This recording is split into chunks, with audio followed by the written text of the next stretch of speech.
रेगिस्तान में एक छोटा सा कैक्टस था जिसे सब अकेला समझते थे। लेकिन कैक्टस के दिल में एक सपना था, बारिश का।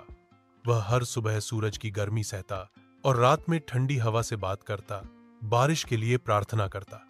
एक दिन अचानक काले बादल आए और मूसलाधार बारिश हुई। कैक्टस ने पेट भर पानी पिया और अगले दिन उस पर एक सुंदर फूल खिल गया। फूल को देखकर सबने जाना कि अकेलापन सिर्फ एक दिखावा है, क्योंकि हर दिल में एक खूबसूरत सपना खिलने का इंतजार करता है। और भी बेहतरीन कहानियों के लिए सब्सक्राइब करें।